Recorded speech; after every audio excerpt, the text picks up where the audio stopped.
Bueno, buenas tardes. Con vuestro permiso me voy a quitar la mascarilla, que estamos a distancia, ¿verdad?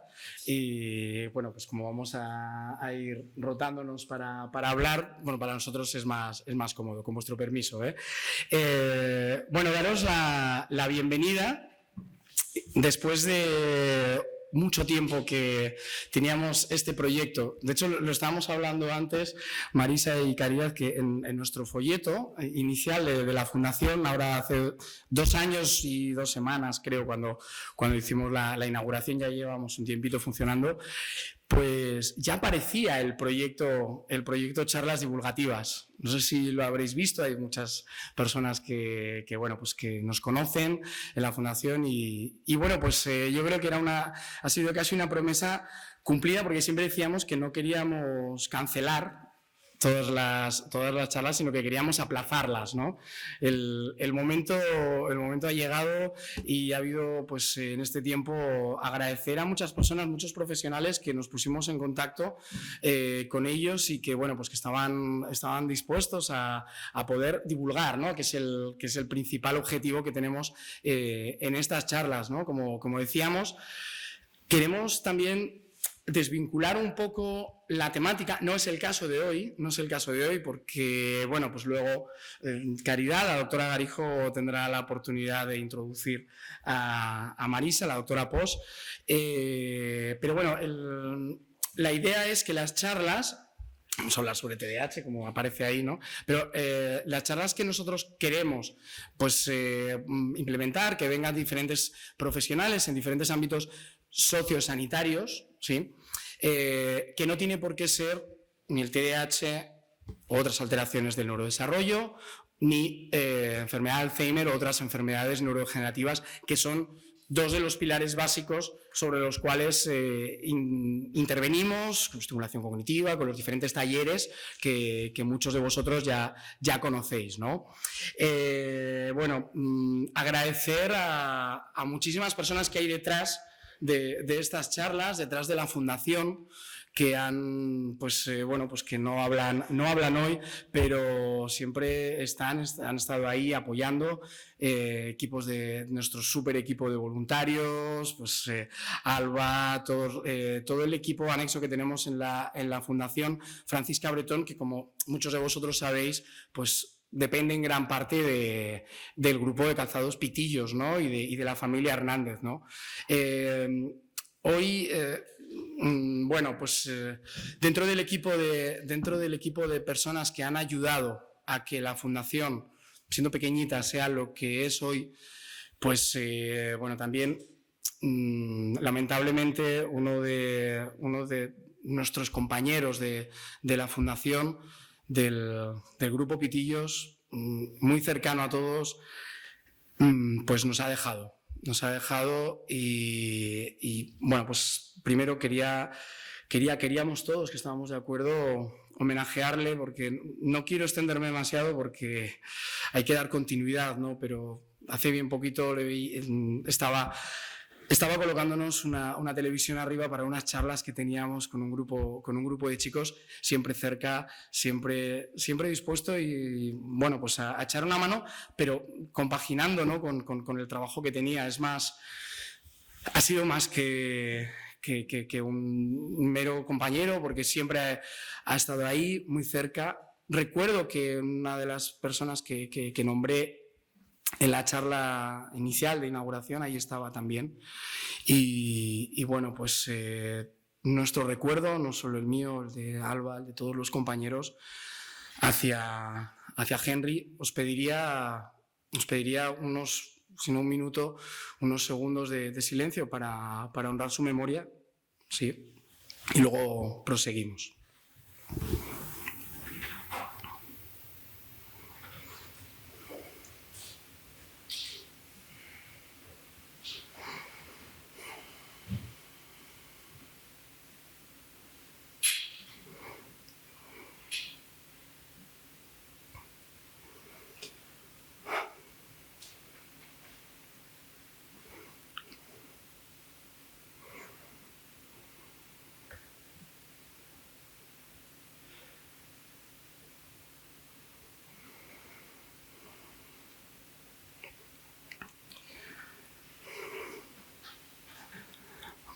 Va por ti, querido Henry.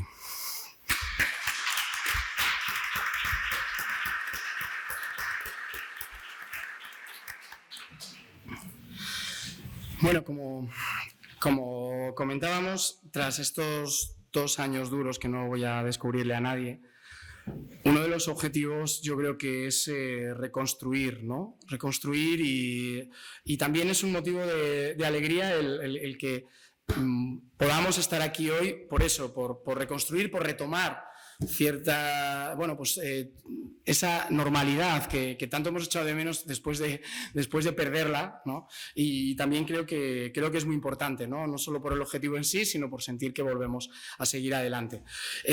No quiero extenderme mucho, sí que pues nos hubiera gustado y hasta el último momento pues nuestra presidenta Silvia Hernández iba a estar con nosotros, tenía que salir luego de viaje, habíamos acordado hacer una videoentrada por streaming y cosas de estas que yo nunca llegaré a entender, ¿verdad? Que es increíble, ¿no? Pues se puede llegar a ello, pero bueno, pues por causas de fuerza mayor, que todos comprenderéis, no ha podido estar. Sí me ha pedido que os agradezca muchísimo primero que hayáis venido, porque también es una forma de contribuir, de ser transversales, de estar ahí apoyando temas que a veces podrán resultar más o menos incómodos, pero que creemos que debemos de tratarlo con rigor, como es el objetivo que tienen estas charlas. Sí, me gustaría, para finalizar, esta presentación de las charlas en sí, ahora entraremos con la charla de hoy, pues como decía, agradecer a todo el equipo de voluntarios, de profesionales, de colaboradores que cada día, cada semana están con nosotros apoyando de mil y una maneras, ¿no? Procuramos ser muy proactivos en ese sentido y pues esperamos que las charlas sobre todo sean prácticas y que puedan ayudarnos en cierta manera, ¿no? Por eso es muy importante la parte posterior de cada charla, lo hablábamos también, ¿no? La ponencia tiene un tiempo más o menos, pero que tengamos un tiempo para nosotros preguntar tranquilamente y pues los profesionales que estaremos, pero sobre todo la doctora Pos, la doctora Garijo, aprovecharnos un poquito de este lujo que tenemos hoy, porque ha sido, muy bonito desde el principio. Queríamos, Marisa, que pudieras acompañarnos, Caridad lo mismo, y si la providencia así lo desea, Caridad el mes que viene pues continuará con el ciclo de charlas con otro tema que va a ser diferente, ¿verdad? Como hemos dicho, tratar multitud de temas. Así que pues no quiero tampoco extenderme más, sí que agradecer, porque ahora va a hablar, ¿verdad, Caridad? Pero agradecer vuestra trayectoria, agradecer la trayectoria también de Caridad Garijo, muchísimos años, no solo con ese rigor profesional de investigación, sino también muy cerca de las organizaciones sociales, de Cáritas, siempre apoyando, arrimando el hombro, y creo que eso pues dice mucho, ¿no? de ambas también, de Marisa, su humildad. Me vais a permitir que diga solo una anécdota, ¿no? Cuando Marisa en la charla de hoy me sugiere que vea el PowerPoint para que opine sobre él, ¿no? O sea, yo casi me ruborizo porque una persona de la talla profesional y sobre todo humana, pues la verdad es que es súper bonito teneros cerca. Así que, sin más, doy paso a Caridad Garijo, la doctora Garijo. Buenas tardes. Tus palabras. Me ha correspondido a mí hoy presentar a mi amiga Marisa, que no es nada difícil. Esta mañana he leído en el periódico, no sé si has leído tú la noticia en La Rioja, y te ponía como doctora logroñesa. Lo primero es eso, no es logroñesa, con ese apellido es imposible que sea logroñesa, es de Lérida. Ella nació en Lérida y luego pues fue a estudiar a Pamplona, y allí estudió medicina, hizo el MIR en pediatría, se especializó en pediatría, hizo el doctorado sobre todos estos temas que a ella le gustan tanto, Y bueno, pues cuando terminó con estas cosas, tuvimos la gran suerte que teníamos entonces en Logroño un jefe, el doctor Ciria, que era un visionario extraordinario, y entonces él, por los 80, montó una de las primeras unidades de atención temprana de toda España en los hospitales, ¿no? Así que desde los años más o menos 82, calculé el otro día haciendo cuentas, ya se vino a trabajar con nosotros a Logroño. Y ya se quedó con nosotros para siempre. No he querido entrar en la presentación de todas sus publicaciones, participaciones en grupos de trabajo, premios recibidos y todo eso, porque eso la verdad es que lo podéis mirar por internet cualquiera que tenga tiempo y ganas de verlo. Solamente quería destacar en esta presentación una de sus características personales, que es la entrega. Ella nos ha enseñado que con los pacientes o con los niños que ella trataba no era suficiente con el trato que ella podía dar o con el ratito que estamos en la consulta con la familia y con el niño, que no era suficiente.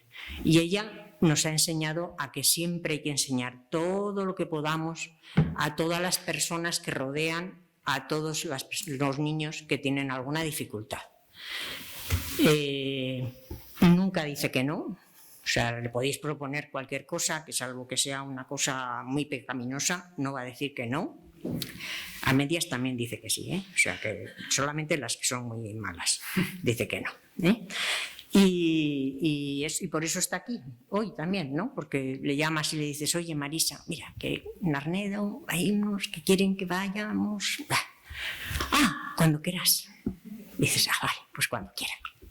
Luego lo que pasa es que eligieron justo el día de su cumpleaños, entonces tuvo que decir que no, porque tenía otros planes ya premeditados y tuvimos que cambiar la fecha y eso, pero por lo demás siempre dice que sí y siempre está dispuesta a enseñarnos a todos los que estamos a su alrededor todo lo que ella sabe.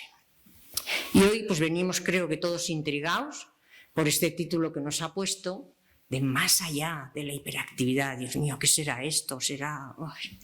Nos tienes intrigadísimos. Así que vamos a escucharla, que es lo mejor que podemos hacer.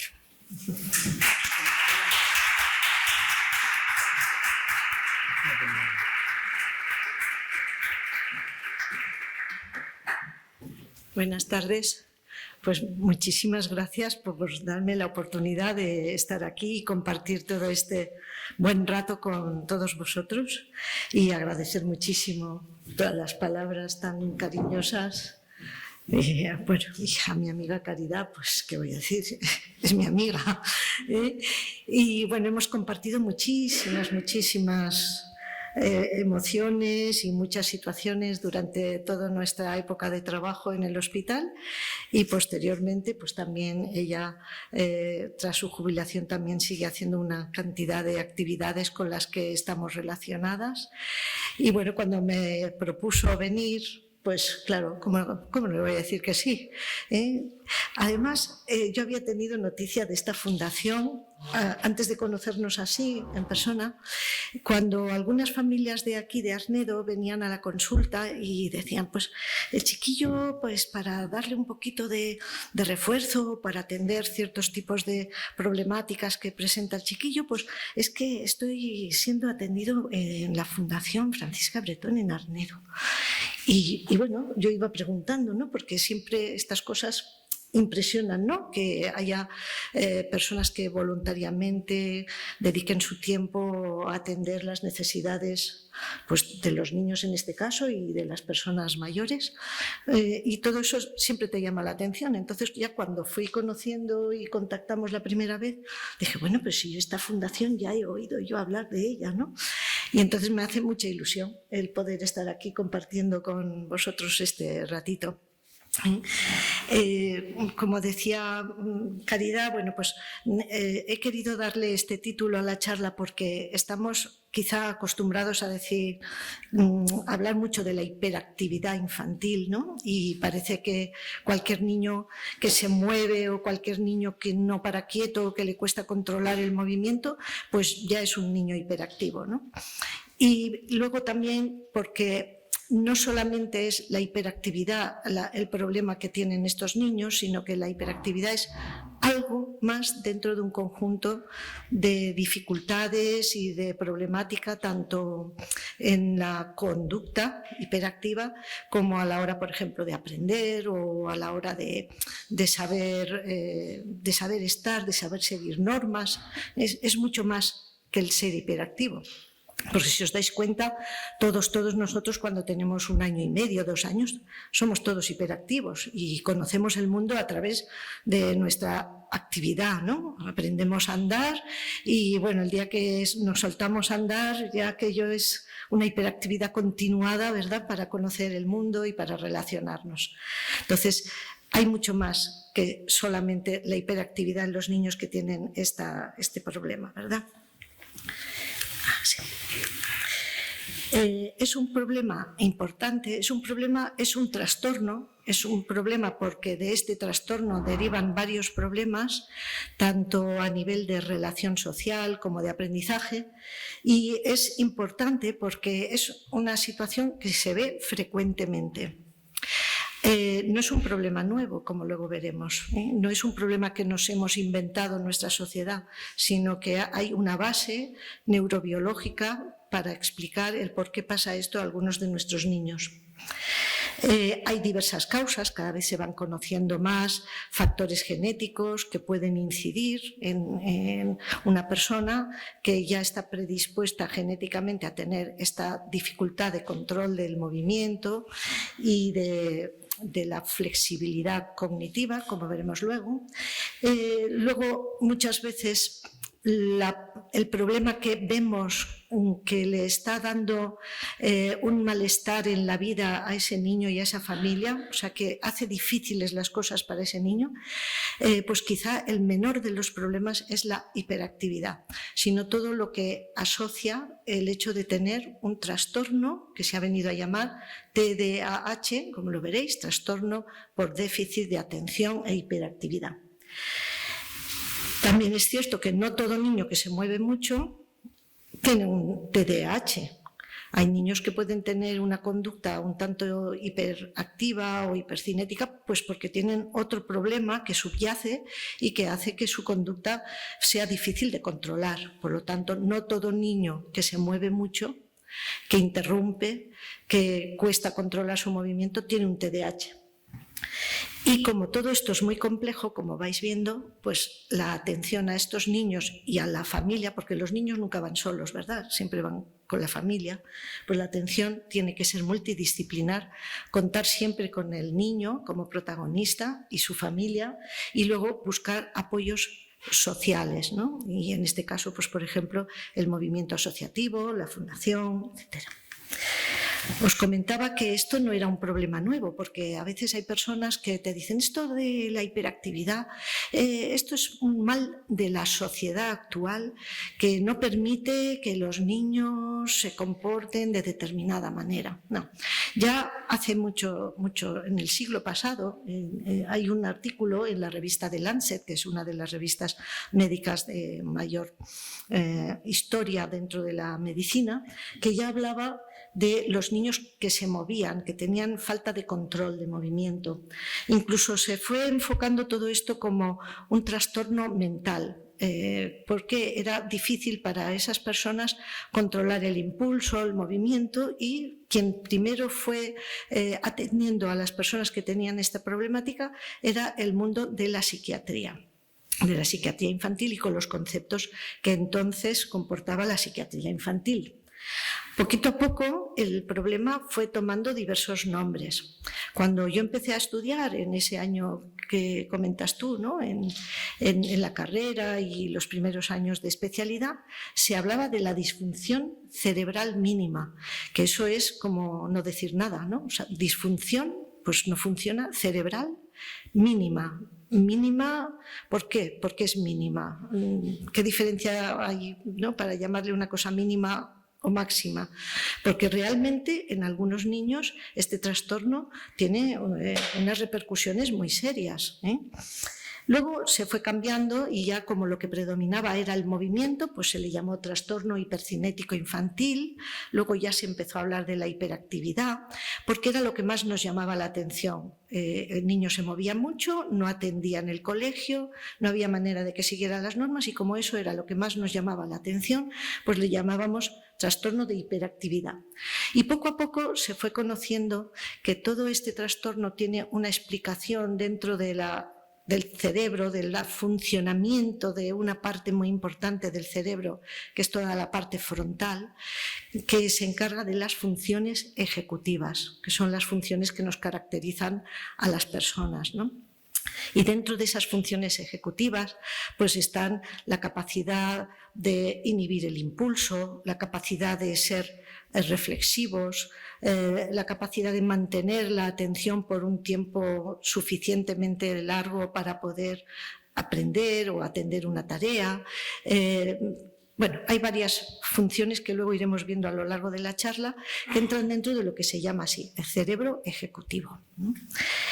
Y ya, por último, los neuropsicólogos lo han clasificado en 3 subtipos, porque así como siempre nos había llamado la atención la hiperactividad, pues se ha visto que hay niños que tienen TDAH, pero que el predominio es inatento, o sea, son niños que no se mueven, que pueden pasar desapercibidos en el aula porque no interrumpen, no dan problemas en cuanto a su conducta, pero realmente están distraídos, su atención se mantiene muy poco tiempo y les cuesta muchísimo aprender porque no llegan a estar concentrados el suficiente tiempo para poder hacer un aprendizaje fundamentado, ¿verdad? Y luego la gran mayoría de ellos que combinan la hiperactividad con la inatención.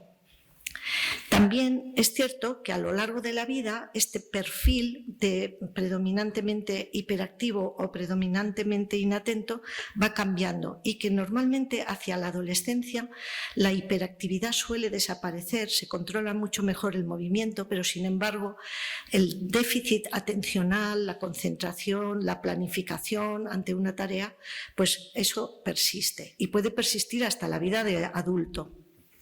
Esto es simplemente una flecha que indica que la mayoría de los niños presentan el trastorno combinado y que muy pocos de ellos predomina el inatento. Pero posiblemente esto no sea la realidad. Posiblemente los trastornos de predominio inatento todavía quedan infradiagnosticados. ¿Por qué decimos que es un problema importante? Ya sabéis que en Estados Unidos cuantifican todo y sobre todo a nivel de salud mental y todos los recursos que hay que poner en marcha dentro de esa sociedad, todo lo médico, todo lo social, lo cuantifican todo, ¿no? Entonces, parece ser que de un 5 al 10% de los niños en edad escolar pueden tener criterios para ser diagnosticados de TDAH. Parece ser, como os he dicho antes, que antes decíamos que los niños, o sea, que eran mucho más predominantes los niños, pero que cuando ya se ha tenido en cuenta el predominio inatento, pues se ve que hay muchas niñas que tienen criterios para ser diagnosticados. En Estados Unidos representa, fijaros, representa hasta el 50% en algunas consultas de psiquiatría. Por lo tanto, es un problema bastante frecuente. Y sobre todo también hay que tener en cuenta que este trastorno puede persistir con una menor intensidad hasta la edad adulta y que por lo tanto no es algo solo de niños o solo del colegio, sino que la tendencia de la persona que tiene este tipo de trastorno es a mantenerlo durante su vida. Lo que ocurre es que con la atención adecuada y con la madurez del cerebro en cuanto a funciones ejecutivas, la intensidad del trastorno se modifica mucho a lo largo de la vida. Y esto es lo que veríamos en un niño que nos hace sospechar que tiene un trastorno de hiperactividad, ¿verdad? Tiene una actividad excesiva, no apropiada para la edad. Los niños muy pequeños pues son niños que se mueven, pero ya cuando tenemos en el aula niños de 7, 8 años, pues ya a esa edad uno piensa que ya el movimiento pues puede ser más controlado, ¿no? En una guardería con niños de 2 años, pues lógicamente casi todos se mueven, ¿verdad?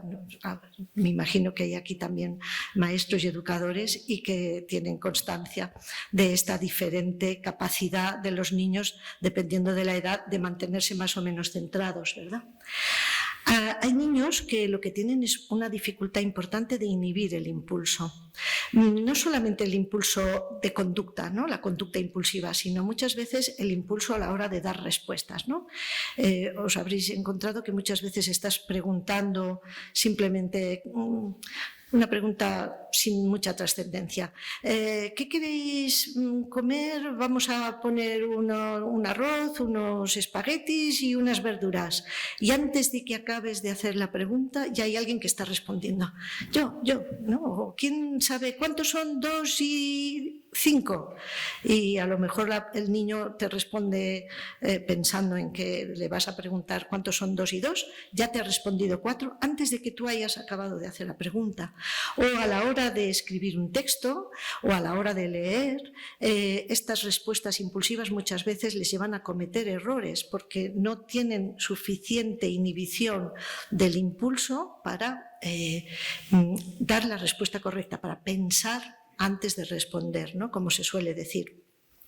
Yo a veces en la consulta pongo un ejemplo que es, por ejemplo, si habéis estado en Logroño, ¿no? Cuando sales a la variante, en la autopista, si vas hacia la derecha te vas hacia la zona de Burgos, Bilbao, Santander, si vas hacia la izquierda, pues hacia Zaragoza, Arnedo, etcétera, ¿no? Entonces, imaginaros si yo soy muy impulsiva, en el momento en que llego a ese cruce y tengo que parar a pensar, quiero ir a Santander, tengo que coger la carretera de la derecha, ¿verdad? Y en ese momento, por mi situación impulsiva, porque no me paro a pensar, pues la primera, la que encuentro, la que me viene la primera a la cabeza, ¿no? Y me cojo el ramal izquierdo. Y entonces he cometido un error.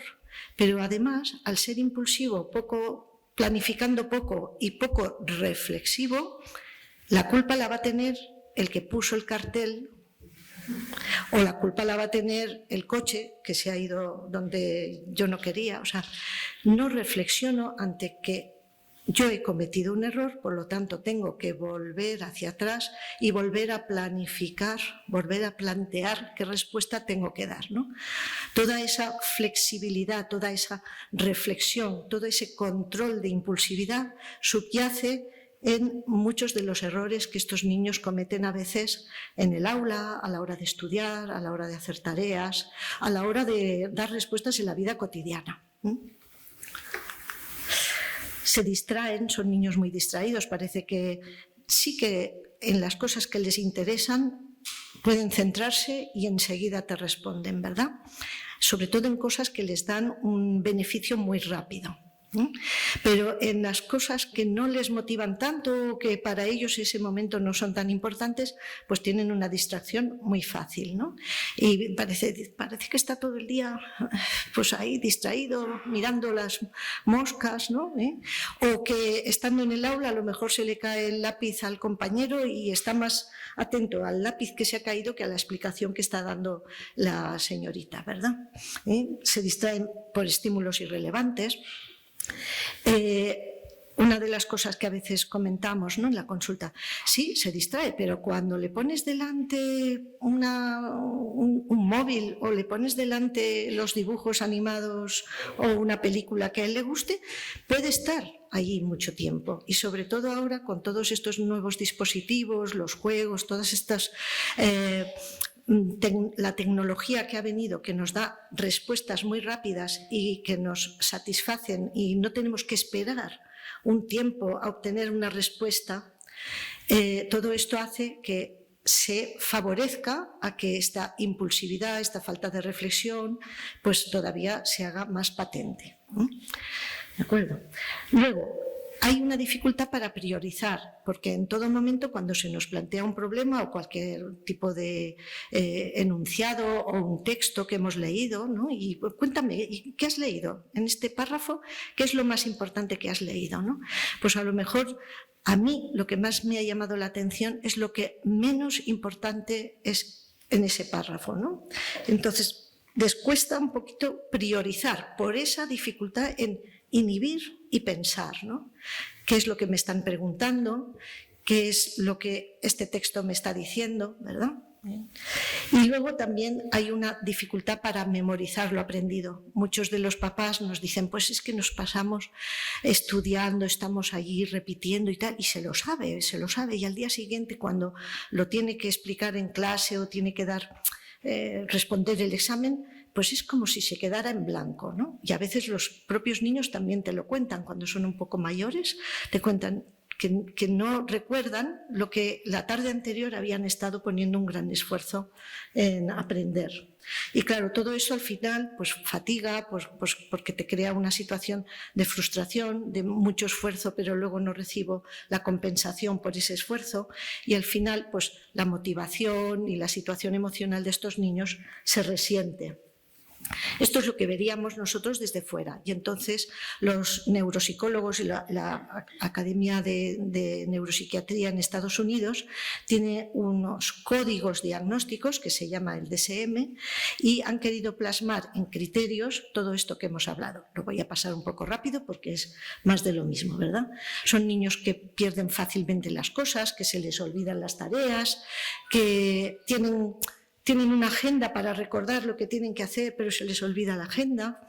También hay adultos que nos pasa esto, ¿verdad? Pero ya hemos hecho una serie de aprendizajes previos que favorecen el que no nos pase esto con la facilidad con la que les pasa a los niños, ¿no? Luego, muchas veces por la propia impulsividad, tienen dificultad para permanecer un tiempo jugando a un determinado juego o incluso en el deporte, o esperar pues, que fulanito me pase el balón para luego yo poder echar a correr y meter un gol, etcétera, ¿verdad? La espera les cuesta mucho por eso, por la dificultad en inhibir la impulsividad.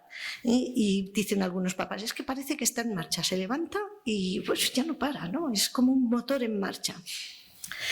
Y muchas veces también eso se plasma en que hay niños que hablan mucho, que interrumpen en las clases, o que cuando quieres llevar una conversación, el hecho de parar, escuchar al otro y hacer el ritmo conversacional les cuesta muchísimo. Ellos hablan y además hay muchos temas que para ellos son muy interesantes y es muy difícil a veces cambiar de tema, ¿no? Parar, la señal de stop, y cambiar de tema. Ya no te estoy preguntando qué quieres de comer, ahora te estoy preguntando por otra cosa, ¿no?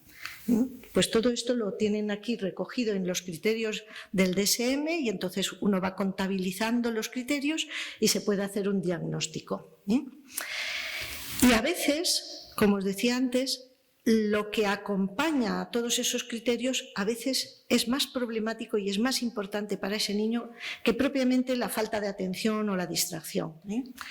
¿Qué pasa cuando algo crónicamente no nos sale bien, cuando estamos ya cansados de poner esfuerzo y las cosas no nos salen bien? Pues que nos desanimamos. A veces los mayores somos capaces de verbalizar, estoy triste, estoy cansado, estoy desanimado, bueno, voy a dejar esto para mañana, etc. Pero los niños muchas veces lo que manifiestan es mal humor, enfado, tristeza, malas contestaciones, porque ellos no tienen muchas veces la capacidad de hacer un análisis de qué me está pasando, estoy cansado, hoy ya no puedo dar más de sí. Entonces, muchas veces lo que vemos es que el niño se queda parado, es decir, todo lo contrario de la hiperactividad, se niega a estudiar. A veces hay niños que verbalizan que se sienten incapaces, ¿no?, de hacer las cosas, y además tiran la toalla. O sea, llega un momento en que ya el esfuerzo para seguir haciendo ya no lo tienen, se desaniman. Luego, la palabra que también otras veces hemos oído es es que es un niño vago, porque se pone a estudiar y es que le cuesta mucho hacer las cosas, es que lo hace porque quiere, es un niño vago. Bueno, en general los niños no son vagos, ¿no? O sea, otra cosa es que les interese hacer lo que nosotros les estamos proponiendo, pero es raro que un niño sea vago, ¿verdad? No sé, eso lo dejo ahí en la sala, que luego si queréis lo hablamos, ¿no? Y luego otras veces también pensamos que lo hace porque quiere, ¿no? A veces, después de muchas frustraciones y de haber pasado mal y de estar con mal humor, el niño se opone, incluso nos desafía, y a veces sí que puede haber secundariamente una serie de conductas que sí que son intencionadas del niño, pero no son las primarias. O sea, el TDAH no es primariamente porque el niño quiere, porque lo que el niño quiere es triunfar, es aprender, jugar, ser querido por los compañeros, ¿eh? Incluso en esa impulsividad muchas veces sus manifestaciones de cariño y llegan a la fila, ¿no? Y ven a fulanito que es su amigo del alma y cuando se acercan a él a veces es tan impulsivo ese abrazo, ese cariño, que a veces es malentendido por los demás, ¿no? Como que parece que invades el espacio de otro, ¿eh? Bueno, pues son niños realmente muy sensibles y que todo esto les va haciendo mella a veces en su estado de ánimo, ¿eh? Además de todo esto, por eso el título, ¿qué hay más allá de la hiperactividad? Bueno, pues el funcionamiento cognitivo de estos niños, por toda esta problemática de la falta de control de impulso, de mantener la atención, de la planificación, de organizar bien las tareas, la reflexión, corregir errores, mantenerse suficientemente tiempo atento, etcétera, bueno, pues les da lugar a un proceso de aprendizaje un tanto alterado, ¿no? Entonces tienen dificultad en procesar la información, a veces se precipitan en sus respuestas o contestan por ensayo-error, incluso nos miran a ver si nosotros les estamos diciendo que sí, que eso es así, a ver si buscan la aprobación del adulto, ¿verdad? A veces el mismo hecho de no saber inhibir la interferencia, pues puede que haga que la distracción cada vez sea mayor, porque cuando cada vez me interesa menos lo que me están explicando, voy buscando pequeños detalles que en ese momento me distraen más, me interesan más o me parecen más divertidos, ¿no? La escasa flexibilidad, que ya lo hemos hablado, y pues por ejemplo, pues cuando yo he cometido el error y en lugar de irme hacia Santander me he venido hacia Zaragoza, pues lo que tendré que hacer es corregir y en la primera salida de la autopista volver a corregir mi dirección, ¿no? Volver a corregir mi rumbo. No me puedo poner de una manera obsesiva a decir, pues la carretera está mal, pues la carretera está mal, porque al final no voy a llegar donde yo quería llegar, ¿verdad? Tengo que tener flexibilidad. Es un ejemplo un tanto exagerado, pero bueno, por ahí van las cosas, ¿verdad? Y luego también suelen acompañar algunos trastornos que se llaman específicos del aprendizaje, porque pueden tener dificultades perceptivo-espaciales, dificultades en la memoria de trabajo, ¿eh? Y todo eso junto pues, va dando lugar a una problemática que es la que vemos en el colegio, en la vida cotidiana del niño, en la familia, etc. Entonces, el problema del TDAH repercute tanto en casa como en la escuela. Un niño que en casa no tiene TDAH y en la escuela sí tiene, o al revés, pues habrá que ver qué es lo que está pasando. Posiblemente no tenga un TDAH, habrá otra causa, ¿no? ¿De acuerdo? Esto a la larga pues lleva al fracaso escolar, que habréis oído pues muchas veces las estadísticas. El fracaso escolar en nuestro país, pues algunos de los niños que entran dentro del grupo de fracaso escolar no tienen específicamente un trastorno del aprendizaje, sino que tienen este tipo de problemática. Y luego, por si acaso todavía era sencillo todo esto, se nos complica porque a lo largo de esos años de primaria y principio de la ESO, en el que además estamos haciendo un cambio de pubertad, pues muchas veces van apareciendo problemas asociados, ¿no? Y vemos niños que quizá han mejorado mucho en lo que es la hiperactividad y la concentración, pero que empiezan a tener trastornos de tipo oposicionista, desafiante, trastornos del ánimo, etc. Hay que tener en cuenta, como os decía antes, que estos niños son altamente sensibles, ¿no? Que a veces parece que no se entera, parece que le da igual, pues si no le sale bien una cosa parece que pasa a otra porque le interesa más, pero sí, en el fondo muchas veces estos niños están pasando verdaderos problemas emocionales, ¿no? Y a eso también hay que atender. Y por lo tanto, como la problemática es tan compleja, no es solamente cuestión del niño o cuestión del maestro, es cuestión de todos. Es cuestión del niño, como no, de la familia, de los educadores, incluso también nosotros como sociedad o como favorecedores de este tipo de situaciones, o a veces la falta de comprensión de que está pasando algo con ese niño, pues todo eso hay que tenerlo encima de la mesa y ver en cada caso cuál de los agentes tiene que ir actuando, cuál es la prioridad, ¿verdad? Entonces, esta diapositiva la habréis visto porque casi siempre se emplea para todos los problemas, no de nuestra vida.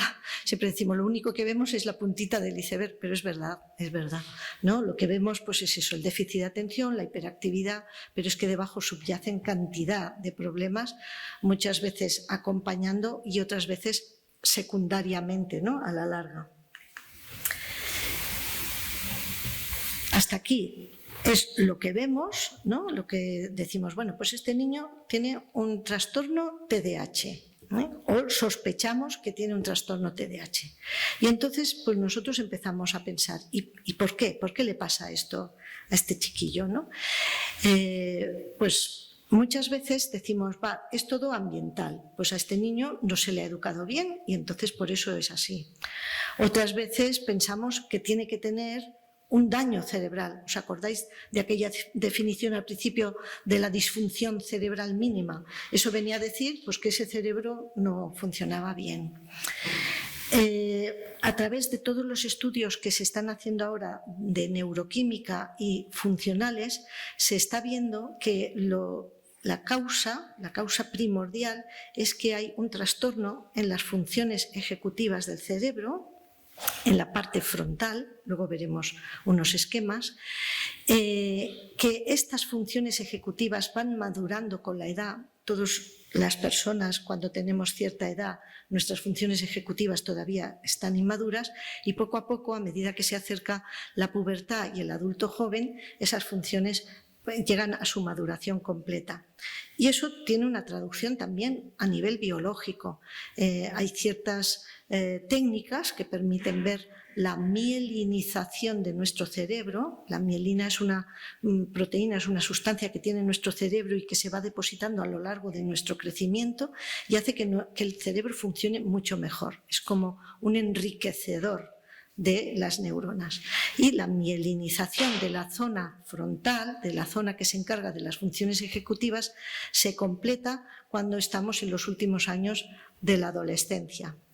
Hay niños que siguen ese ritmo biológico, hay otros niños en que este proceso es más lento en el tiempo, pero puede acabar produciéndose, ¿eh? Y luego se están estudiando también factores genéticos, porque sí que es cierto que en ciertas familias se ven más miembros de la familia que pueden tener el trastorno, o a veces cuando estamos diagnosticando al niño, pues el papá o la mamá dicen, pues yo cuando estudiaba o a mí me pasaba cuando yo era pequeño, o ahora mismo estoy teniendo problemas muy parecidos a los de mi hijo, ¿eh? Bueno, hay ciertos estudios que nos hablan de que todos estos factores actúan muchas veces imbricados unos con otros, ¿verdad? No es solamente un factor el que produce el trastorno, sino que se tienen que dar pues, 2 o 3 factores para que se ponga de manifiesto el trastorno en una intensidad que nos dé un problema, porque un poquito distraídos todos somos a veces, ¿no? O cuando hemos dormido mal o cuando estamos pensando en algún problema que nos ronda por la cabeza, nos distrae de otras tareas que hacemos, ¿verdad? O sea, un poco trastorno de atención, un poquito hiperactivos, etcétera, pues todos tenemos un poquito de eso. El problema es cuando la intensidad de esas manifestaciones nos da un problema, ¿no? Y todo esto lo hemos ido sabiendo porque los neurobiólogos, los genetistas, todas las personas que están estudiando cómo madura el sistema nervioso nos han ido enseñando qué es lo que pasa, ¿no? en nuestro sistema cerebral. Todos sabemos que cuando vamos aprendiendo a andar, lo que se está poniendo en marcha y madurando en nuestro cerebro es la parte que se llama la parte de la corteza motora, ¿no? Que es la que da las órdenes para ponernos de pie y andar. Cuando estamos viendo cosas, pues la parte de la corteza occipital, que es la que se encarga de recibir los estímulos visuales y plasmarlo en imágenes. Hay otro sistema, que es el lóbulo temporal, que es el que se encarga de lo auditivo, de lo verbal, lo que va relacionado con la audición y con el lenguaje. Y luego existe el sistema frontal que os he comentado, que es el que se encargaría de todas estas funciones ejecutivas. El cerebro en sí está constituido por millones de neuronas y estas neuronas están conectadas unas con otras y para que ejerzan bien su función necesitan una gasolina que es lo que llamamos neurotransmisores. O sea que el cerebro sería el coche grande, el chasis del coche, los asientos, etcétera, ¿verdad? Luego necesita un motor, una serie de transmisión de la dirección, los ejes de las ruedas, etcétera. Eso serían las neuronas, las piecitas que necesita el motor. Pero luego para que todo eso funcione y se mueva, pues necesitamos ponerle gasolina, porque si no podemos tener un coche maravilloso, pero si no le ponemos gasolina no funcionará bien, ¿no? Entonces, todo esto, la gasolina de nuestro cerebro utiliza unas sustancias que se llaman neurotransmisores, y los neurotransmisores que parece que están muy implicados en todo este sistema de atención son principalmente la dopamina y la noradrenalina, tienen estos nombres.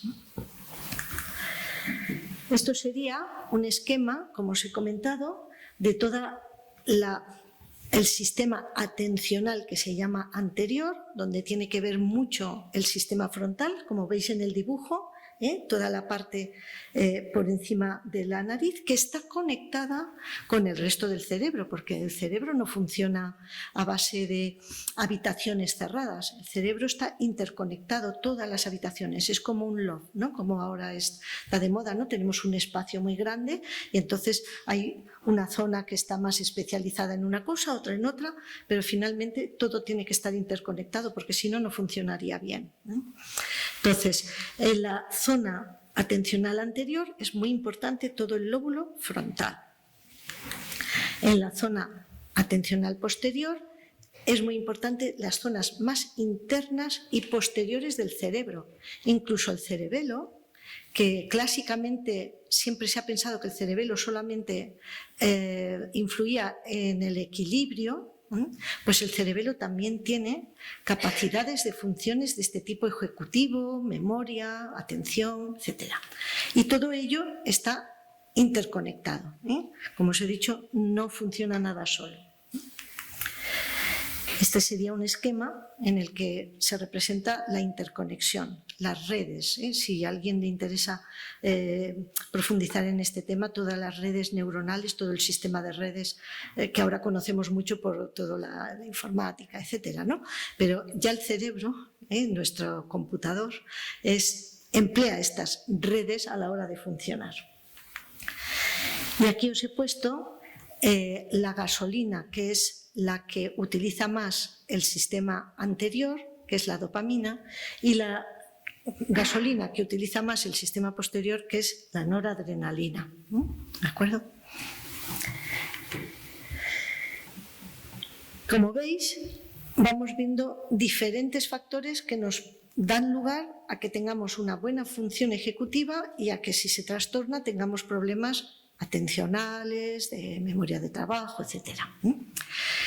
Luego hay otra cosa que también hay muchos detractores que dicen que no existe el TDAH, que nos lo hemos inventado la sociedad, o que el TDAH es cosa de profesores, o que el TDAH es cosa de la familia, o que el niño es así pues porque quiere, ¿verdad? Pues eso, ni los padres ni los profesores son la causa del TDAH. Se puede favorecer que un niño que tiene TDAH las cosas vayan mejor o no vayan tan bien, pero no es la causa, ¿no? Luego, hay personas que se han encargado en estudiar los volúmenes de áreas cerebrales frontales, del cerebelo, etcétera, y parece ser que algunos han encontrado que el tamaño de esas zonas frontales es un poquito menor en las personas que tienen TDAH que en las personas que no tienen. Estas apreciaciones están siendo muy valoradas a nivel de los neurobiólogos, porque todavía no hay nada concreto que diga que esas zonas en todas las personas con TDAH son de menor volumen que las personas que no tienen TDAH, ¿no? Entonces, todo eso es motivo ahora de muchísimo análisis, así como de los genes, porque sí se están encontrando algunos genes que parece ser que intervienen en la química de estos neurotransmisores que hemos hablado y que favorecerían que esas personas tuvieran mayor posibilidad de desarrollar el TDAH. Son genes que se llaman transportadores de la dopamina y de la noradrenalina. Os pongo un ejemplo de que parece ser que hay una agregación familiar, de que hay factores genéticos que hacen que en una familia pues, haya más miembros que puedan tener el TDAH. Estas cosas nunca son obligadas, o sea, no es como la espada de Damocles, si yo tengo TDAH, mis hijos y mis nietos y todos van a tener TDAH, no es así, pero sí que se ve que en núcleos familiares hay más miembros que tienen TDAH en unas familias que en otras. Y luego también se han hecho estudios en gemelos que se llaman los gemelos dicigóticos o monocigóticos, o sea, gemelos que no son iguales y gemelos que son iguales, ¿no? Me sale la palabra, ¿no? Los gemelos idénticos, ¿verdad? Entonces parece ser que en los gemelos idénticos parece que hay más casos de que ambos gemelos puedan tener TDAH que los que no son monocigotos. Todo esto que os estoy dando son datos que se recogen, pero que ninguno de ellos es obligado. Eso hay que dejarlo muy claro. Y luego, de entre los genes, se ha visto que hay dos que podrían estar relacionados con la dopamina, que son los que se encargan del transporte de la dopamina y de los que se encargan de recibir la dopamina. Antes os he comentado que todas las neuronas estaban conectadas unas con otras. Las neuronas, si se pudiera hacer un dibujo de las neuronas, si mi brazo derecho es una neurona y se conecta con la siguiente neurona, que es mi brazo izquierdo, la zona donde se conectan las neuronas es un espacio virtual que se llama sinapsis, se llama así. Y es lo que viene representado en este dibujo. Entonces, el impulso nervioso vendría por la neurona de arriba y recogería la neurona de abajo el estímulo que esta neurona de arriba le está dando a la de abajo. El impulso nervioso en un principio es eléctrico, pero cuando llega a la zona de la sinapsis se vuelve químico, ¿veis? El impulso nervioso, la flecha amarilla, sería la corriente eléctrica que va por la neurona y cuando llega a la punta de la neurona, la punta de mis dedos, hay unas vesículas, hay unas bolsitas que están llenas de esa dopamina o de esa noradrenalina. Se vierte a este espacio sináptico y la neurona posterior lo recoge a través de unos receptores y luego sigue el impulso eléctrico por el brazo, si se pudiera representar así. Es decir, que para que haya transmisión de información entre una neurona y otra, debe haber un impulso eléctrico, una reacción química y otro impulso eléctrico. Y así va pasando de unas neuronas a otras. Entonces, lo que pasa en estas personas que tienen el TDAH es que parece ser que la cantidad de dopamina que se queda, o de noradrenalina, que se queda en este espacio sináptico es muy escasa o se consume rápidamente. Y entonces esto hace que no haya tan buen nivel de atención, de concentración, es decir, que nos quedamos escasos de gasolina. Y entonces la terapéutica, desde el punto de vista médico, la terapia, lo que intenta es hacer que esta gasolina se mantenga en unos niveles para que esta transmisión del impulso nervioso sea adecuada. Esa sería una parte de la terapia, una parte que nos explica el por qué pasa esto a estas personas. Aquí tenéis otras imágenes. Estas son unas técnicas que se emplean en investigación, no son técnicas que se empleen en los diagnósticos de las consultas del día a día. Y entonces se ve cómo hay una mayor activación de neurotransmisores en las personas control, es decir, los que no tienen TDAH, que en las personas con TDAH, como veis en la figura de la izquierda. Y en la figura de la derecha veis la actividad de una persona, del cerebro de una persona con TDAH antes y después de haber tomado una medicación que lo que hace es estimular y que haya más nivel de dopamina en ese cerebro.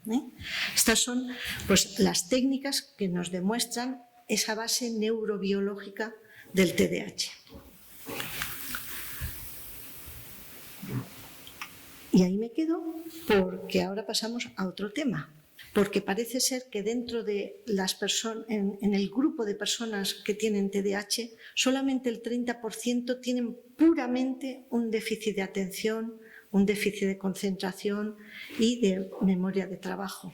Y muchas veces juntan otro tipo de problemas asociados, como pueden ser la conducta, el estado de ánimo, como os he comentado antes. Si a mí me cuesta estar aprendiendo, estar horas delante de una tarea que a mí no me está motivando para nada y encima yo le meto muchas horas y al día siguiente el examen me sale mal, pues puede ser que mi estado de ánimo finalmente se altere o que tenga ansiedad y que una situación que debería ser algo de disfrute para mí, el aprender, el hacer un determinado deporte o determinada actividad creativa, pues al final acaba siendo un problema más añadido, ¿no? Y luego hay chicos que, bueno, más los chicos que las chicas, pero cada vez se ve más también en chicas, que a lo largo de esos años puberales van haciendo un trastorno que se ha venido a llamar desafiante oposicionista. Ya sabéis que la pubertad, la adolescencia siempre se caracteriza también por ciertas conductas, ¿no? Le llamamos la edad de la rebeldía, ¿no? Pero en estos niños este trastorno desafiante y oposicionista muchas veces es lo que predomina y lo que les empieza a dar más problemas en esas edades de adolescencia donde hay otros factores que pueden incidir. Por lo tanto, a veces las cosas no son tan sencillas, si se puede llamar así, como tener un trastorno de atención, ¿eh? Se juntan muchas más cosas. Y para ponerlo más difícil todavía, hay otros trastornos no TDAH que tienen síntomas y signos muy parecidos al TDAH o que los mezclan. Por ejemplo, hay niños que tienen trastornos específicos del aprendizaje. Finalmente, su nivel atencional y su nivel de concentración se ve resentido porque, como tienen una problemática específica en ciertos procesos de aprendizaje, la fatiga de este sistema ejecutivo hace que al final a lo mejor no presten suficiente atención o durante el tiempo adecuado. Y entonces no sabemos muy bien cuál es el problema, el primer problema. ¿Es el déficit de aprendizaje o es el TDAH? Y muchas veces mejorando las estrategias de aprendizaje, poniendo en marcha una serie de, que saben mucho mejor que yo, pues los pedagogos, los docentes, poniendo en marcha una serie de recomendaciones y de estrategias de aprendizaje, se mejora aquel déficit atencional que era secundario, que no era primario.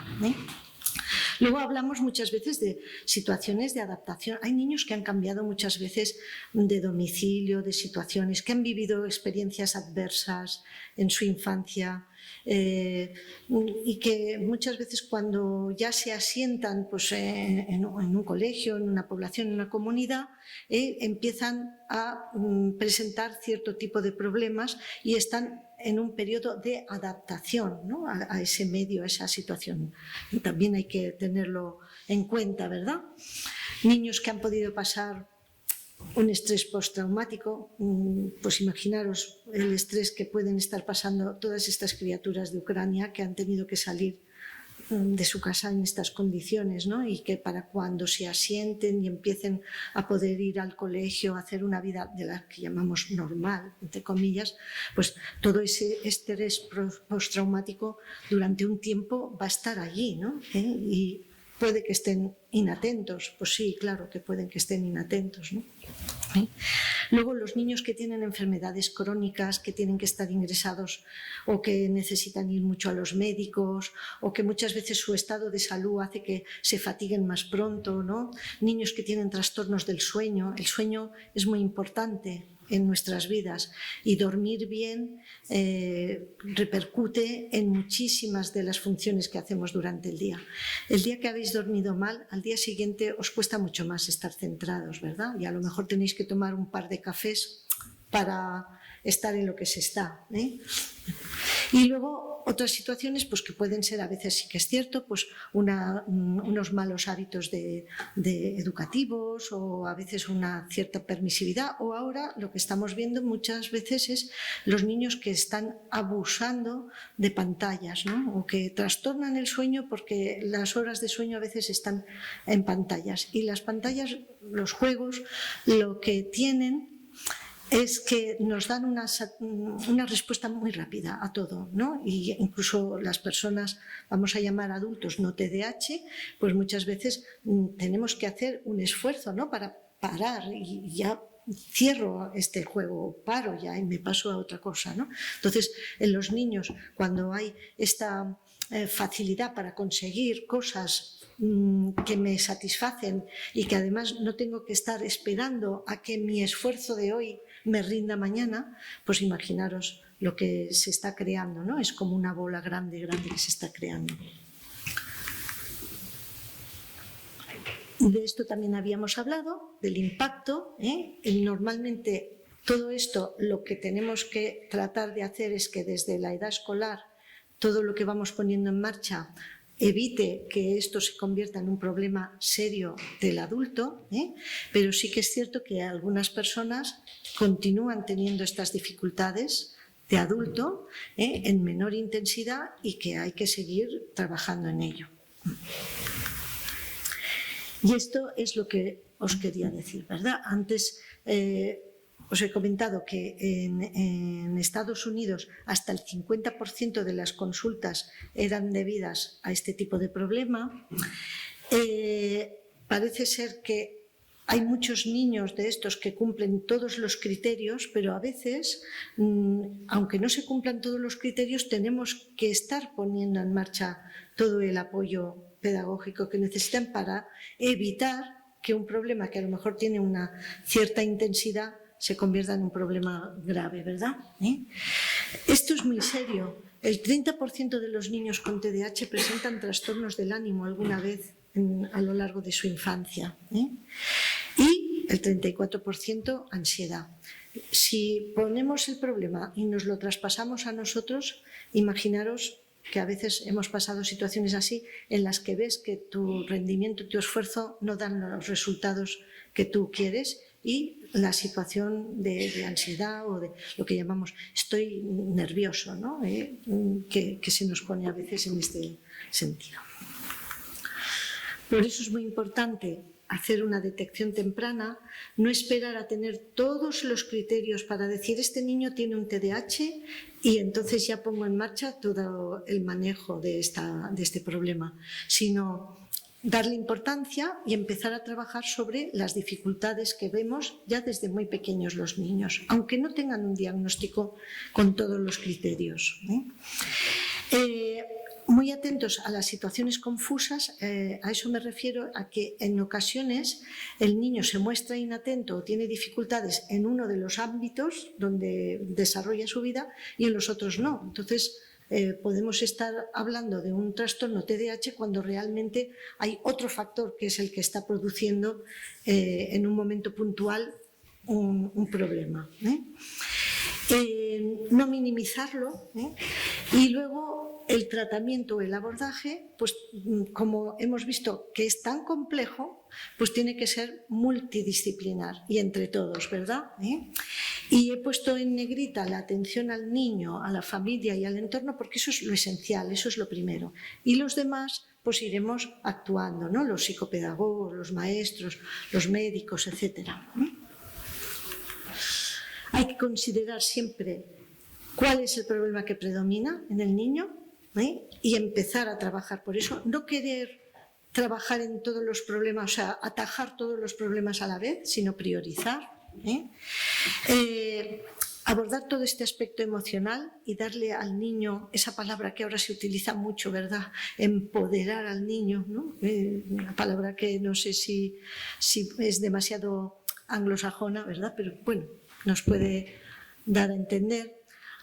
Escuchar al niño, abordar las inquietudes. Estos niños a veces, y ahora me voy a otro tema, son niños que en el colegio o en el entorno social pueden recibir mucho acoso, mucho bullying, ¿no? Como se dice ahora. O ellos mismos a veces ser, a la vez que son objetos de bullying, ser ellos utilizados también para hacer bullying a otros compañeros, ¿no? Hay que prevenir las complicaciones secundarias y sobre todo orientar bien los problemas. O sea, no todos los niños que tienen TDAH, ni todas las familias con hijos con TDAH son iguales o tienen las mismas necesidades, pero incluso el mismo niño a lo largo de su infancia las necesidades van a ir variando, ¿no? Por lo tanto hay que estar muy atentos a cada niño, no hay una receta para todos los niños igual.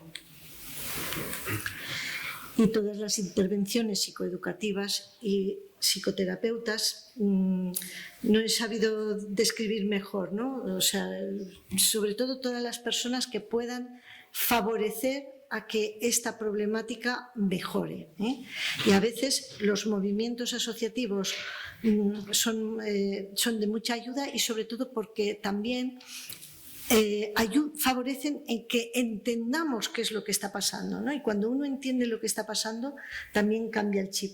¿De acuerdo? Y luego, desde el punto de vista médico, hay también un tratamiento.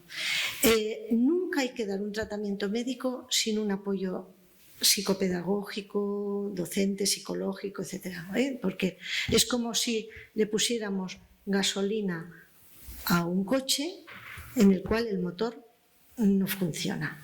Entonces podemos ponerle una gasolina de la más cara del mundo, pero si no estamos poniendo en marcha esas neuronas del motor, y aquí pues sería ponerlas en marcha mediante el aprendizaje y todo lo psicopedagógico, pues la gasolina en sí no va a mover el coche. Van los que actúan a través de la dopamina y otros productos que actúan a través de la noradrenalina. Todo esto hay que hacerlo de una forma sopesada y de acuerdo con los papás y con los docentes, porque este tratamiento no es un tratamiento como, por ejemplo, cuando tratamos unas anginas, que lo damos y ya está, se te curan las anginas. Este tratamiento es un tratamiento continuado y que tenemos que ver siempre, de acuerdo con los padres y los profesores, el rendimiento que está dando. Es una ayuda. ¿De acuerdo? Y esta la he puesto, pues, un poquito para, bueno, reír un poquito, ¿verdad? Que también los adultos podemos tener TDAH, ¿eh? Y bueno, y esta la he puesto pues porque me gusta mucho ver a los niños lo contentos que están. Podríamos decir, están hiperactivos, no paran quietos, pero bueno, a la edad que tienen, pues es lo que menos pueden hacer, estar bailando, ¿eh? ¿De acuerdo? Y ya con esto.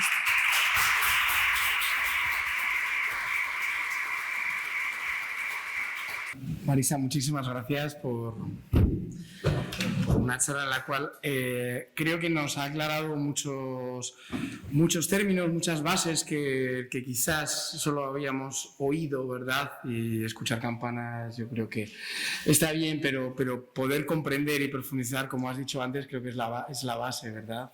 Términos como la inmadurez a nivel frontal, en la cual, bueno, pues también podemos estar jugando con un tiempo a favor, siempre y cuando podamos, bueno, pues tomar esas pautas a nivel tanto médico como de orientación académica, familiar. Y bueno, pues muchísimas gracias de nuevo. Se abre un turno de preguntas en el cual yo creo que es una parte importantísima. Tenemos todavía un tiempito, entonces, bueno, os invito a que sin ningún tipo de... ¿Perdón? Estoy viendo que la luz, porque si no, no vemos. Ah, sí, es verdad. Sí, si damos la luz. Voy a pasar el micro para quien tenga todo encendido. Así que esté encendido. ¿Quién tenga alguna pregunta?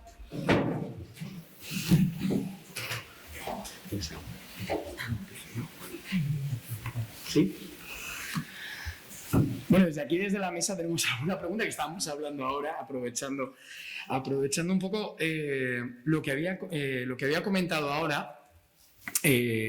Después de ese gran avance con resonancia magnética funcional, todo, nos ha permitido ver esa inmadurez del lóbulo frontal, del córtex prefrontal, todas las funciones ejecutivas, planificación. Claro, intentamos por medios multidisciplinares mejorar esa situación e intentar dar pasitos mayores para lograr equilibrar, ¿no? Y luego llega la adolescencia, en la cual, como bien has comentado, hay un proceso ya yo creo que de rebeldía y de reencontrarnos, dejamos de ser hijos de y comenzamos a tener, bueno, pues nuestras referencias cambian, el grupo es para nosotros tan importante como la familia y normalmente la familia es un opositor, ¿no? Es el que pone normas, es el que limita y es el que esos trastornos ya no diagnosticados de diagnóstico oposicionista desafiante, ¿no? ¿Cuáles son los mecanismos a nivel familiar? A nivel familiar, sobre todo, a nivel relacional, en el cual la orientación académica es tan importante para nosotros a día de hoy, porque nos permite bueno, pues avanzar, tener la carrera. ¿Cuál es una forma de actuar a nivel general correcta como padres en ese proceso de la adolescencia que es mucho más duro si cabe por los trastornos que comorbilizan, que es que se unen en el TDAH?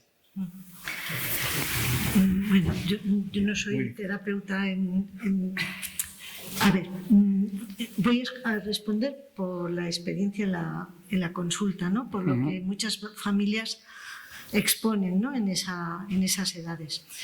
Y a veces, y eso nos pasa a todos, es difícil entender lo que está pasando a la persona que tienes enfrente, tenga o no tenga TDAH, ¿no? Entonces, yo creo que muchas veces está en la escucha del que está enfrente, tenemos mucha más capacidad quizá en la escucha y en ser más flexibles las personas, vamos a llamar adultas, que el adolescente que está enfrente, que también tiene sus capacidades de flexibilidad y de escucha, pero muchas veces queremos que el chico continúe haciendo las pautas que nosotros creemos que son las que hay que hacer cuando no estamos escuchando lo que él nos está diciendo sobre sus querencias, sus preocupaciones, las emociones, ¿no? O sea, que a veces nos encerramos en lo que nosotros damos por hecho o lo hemos hecho siempre así y a lo mejor no estamos escuchando lo que el otro nos dice, ¿no? Y a veces, incluso en estas edades, en épocas anteriores, los padres han estado repasando las lecciones, han estado horas con los chiquillos en casa y tal, y cuando ya se crea una situación en la que hay una confrontación, una oposición, hay una mala relación que acaba siendo a veces conflictiva, hay que buscar una ayuda externa a la familia, ¿no? O sea, que no quiere decir el hecho de decir, mira, para este tipo de actividades académicas o para este tipo de conflicto emocional, pues a lo mejor necesitamos que una persona, un profesional, nos ayude tanto al hijo como a los padres para reposicionar la situación, porque no es lo mismo como se vive cuando un niño es pequeño, primeros años de primaria, a cuando hay un cambio, por ejemplo, al instituto o todo el cambio puberal, ¿no? Y entonces el tener el apoyo de profesionales, el tener a veces el apoyo de asociaciones o de personas que están pasando por unas situaciones parecidas, siempre apoyadas por alguien profesional, puede ayudar mucho, ¿no? Yo creo que a veces hay que hacer un stop y reconducir todo, porque si nos enfrascamos en seguir haciendo lo mismo, al final el conflicto se crea, ¿no? Claro, en la fundación además muchos padres nos consultan, hablan ya sabéis, hay un taller que es el Café para Padres, en el cual pues compartimos experiencias, hablamos e intentamos dar esas bases basadas también en ese entendimiento de las familias, ¿no? Dicen que claro, llega un punto en el que llegan de clase, comienzan a estudiar conjuntamente, se termina a las 9 de la noche, en el cual normalmente pues hay esa discusión, pues no quiero, sí quiero, sigue, y entonces claro, hay un punto en el que dejamos de ser padres también para convertirnos en exclusivamente limitadores, pero claro, los padres también informan, o verbalizan, es que claro, si no está no van a llegar a hacer los deberes si no es con nuestro apoyo. No sé si también...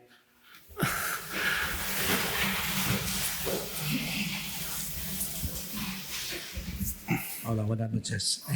Gracias por la exposición, Marisa. Te quería preguntar, al hilo de lo que estabais hablando ahora. Los padres terminamos de ser padres y pasamos a ser profesores. Vale.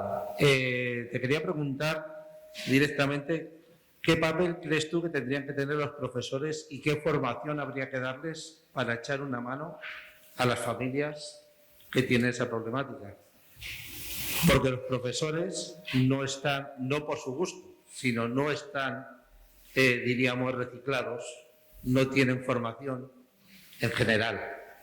Hay algunos que sí, pero en general no tienen esa formación que podrían echarnos una mano con los deberes, hablar de deberes. Estos críos, como muy bien sabes, los deberes, hay veces que no te puedes estar hasta las 11 de la noche con ellos. Esa flexibilidad, ese entendimiento de todo lo que has explicado, si los profesores sabrían todo eso, si entenderían el problema, se podría hacer entre profesores y familia una unión que favorecería a los críos. Entonces, la pregunta es, ¿qué formación tendrían que tener los profesores según tú? Sí, bueno, formación, hay la parte de formación. Por ejemplo, yo, que soy mujer, nuestro hijo tiene TDAH, tiene 17 años, por suerte ya no toma medicación, pero yo llevo luchando con esto desde primaria yendo a los colegios, a los orientadores. Toda la teoría es muy fácil, pero llega el momento y las adaptaciones y todo no hay. Y a mí me ha tocado explicar lo que es el TDAH a varios profesores de secundaria. Decirme, ¿pero qué es lo que le pasa? Dale una tila, me dijeron a decir. Entonces dijeron, ¿me puedes explicar lo que es el TDAH? Lo que le pasa a tu hijo. Profesores de secundaria, da igual de primaria que de secundaria. Es que, claro, si no tienen la formación, o porque no se la dan, o porque no quieren formarse, o porque ese cursillo no le da puntos, por lo que sea, por mucho que hagamos en casa, luego pasan 6 horas, 7 horas en el instituto o en el colegio, para nada. Porque, por ejemplo, a mí me dijeron, el neurólogo que me atendió, la medicación no es la solución. Muchos padres piensan que la medicación es darle la pastilla al hijo y ya está. Sino que la medicación es el tiempo que tienes durante lo que dura la medicación para actuar y crear unos hábitos de trabajo, de enseñarle, ese momento de enseñarle, para que poco a poco, con los años, cree sus propios hábitos a base de tiempo. La pregunta entonces va dirigida también a la formación del profesorado y a la medicación, a los tiempos de medicación, ¿no? Es por dar continuidad a la doctora Pos. Siempre hay que ir mejorando, ¿no? Entonces, en este sentido, en los últimos años, viendo que había ciertas necesidades de formación, no tan solo en el profesorado, sino a nivel general, y luego hay una serie de recomendaciones que parece que están contempladas por otros sistemas y por pedagogos, profesores de pedagogía de universidad, ¿no?, que van estudiando toda esta problemática, en un intento de poder ir haciendo formación y de trabajar todos juntos.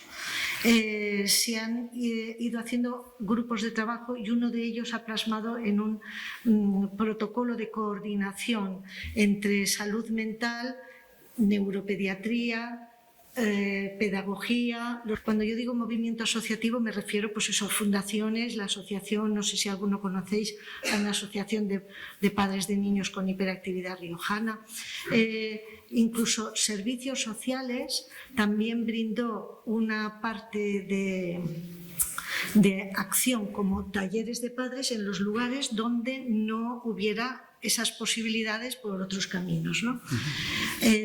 Todo eso se ha plasmado en documentos y hay cada vez más personas que se están formando y que están cambiando también sus actitudes, ¿no?, ante este tipo de problemática. Yo creo que la mayoría de la gente lo que quiere es mejorar, ¿no? Y a veces sí que estás en lo cierto que dar una medicación, o sea, la medicación no estudia, la medicación no aprueba las matemáticas, ¿no? La medicación es algo que ayuda a todo ese esfuerzo, ¿no? Y a veces pues toda la parte de terapia cognitiva y pedagógica a mí no me corresponde porque yo no domino ese campo, pero sí que sé que hay muchísimos profesores, hay mucho movimiento para que esto vaya funcionando, ¿no? Y quizá lo que se pensaba antes que era un problema de niños, de los niños pequeños, de los niños de primaria, ya se está viendo que es una problemática que continúa a lo largo de la vida, ¿no? Y desde el punto de vista médico también se ha tenido en cuenta que hay adultos que tienen una problemática parecida, un tanto a veces sesgada, porque claro, a medida que nos vamos haciendo mayores vamos buscando nuestras maneras, ¿no?, de solventar nuestros problemas. Pero sí que hay movimiento, hay posibilidades de formación. Yo creo que hay que animar a todo el mundo a formarse y no solo los educadores, o sea, todos conocer que existen este tipo de problemas, ¿no? Y bueno, pues entre todos ir mejorando. Hay una serie de recomendaciones generales, pero luego en cada caso habrá que actuar en lo que necesite el chiquillo. ¿Alguna otra pregunta? Buenas. Bueno, yo hablo desde la perspectiva de una persona que he tenido VIH, lo he estudiado y ahora me dedico a ello y creo que falta muchísimo trabajo con las familias. No hay que empoderar al niño, que también hay que empoderar sobre todo a los padres, que son los que lo pasan mal, porque el niño al final, yo sé que lo pasan mal en el instituto, que lo pasan mal en el colegio, pero realmente todo el que se come esto son los padres. Lo comen todo. Y el niño al final, casi todos los niños son felices, pero realmente donde creo que falta muchísimo trabajo es con los padres. Otra cosa que me gustaría apreciar es que a veces no es por el interés de los profesores, que en algún caso también. Creo que el problema de la educación es estructural en todo. O sea, no llegamos ni profesores, ni orientadores, ni psicólogos, ni psicopedagogos, ni pediatras, nadie. Es imposible que con los ratios que hay de atención se llegue a atender todo y se llegue a atender todo bien. Y luego también me gustaría decir que parece que con el protocolo está todo solucionado, que hay un protocolo de actuación, genial. Pero si no se aplica bien, no tenemos nada que hacer. Porque hay profesores que lo aplican muy bien y, oye, pues hay que aplaudirles y se les resalta y si hay que nombrarles se les nombra. Pero me gustaría saber a mí cuántos profesores de los 2 institutos de aquí de Arnedo sabrían aplicar correctamente un protocolo. O sea, nos íbamos a llevar una sorpresa bastante mala. Y no por falta de interés, sino porque nadie les ha enseñado a aplicar el protocolo. Oye, mira, tú has estudiado historia, has estudiado biología, has hecho el máster en educación, profesora de secundaria, y yo he hecho el máster. Nadie te enseña a interpretar un protocolo, a tratar con un alumno con TDIH, ni con ninguna necesidad educativa especial. Quiero decir, la formación es poca desde el momento que se entra por la puerta de un instituto. O sea, no la hay. Entonces, ¿qué pasa? Que también se hace un mal uso del orientador, y ese orientador también, y pocos profesores acuden al orientador, que creo que en un instituto debería ser el que más sabe sobre todo esto y el que, aparte de orientar a alumnos, orienta a profesores y familias. No se usa la figura del orientador para nada. El orientador parece que solo está en el instituto para ver lo que quieren estudiar nuestros hijos al año siguiente o cuando acaba bachillerato. Se utiliza muy mal al orientador. Hablo desde la parte del orientador y hablo, ya te digo, desde la parte de una persona que he tenido TDIH, he estado diagnosticado, he estado medicado. Y lo de empoderar a las familias me choca y que lo tenga que decir porque a mí las familias que me ven, que tengo una carrera, que tengo un máster y que me dedico a esto, me han dicho, te escucho hablar y tu caso me parece de película, porque no veo a mi hijo capaz de hacer esto. Y los primeros que tenemos que enseñar a no poner límites a los hijos somos nosotros a los padres, educadores, psiquiatras, médicos y profesores.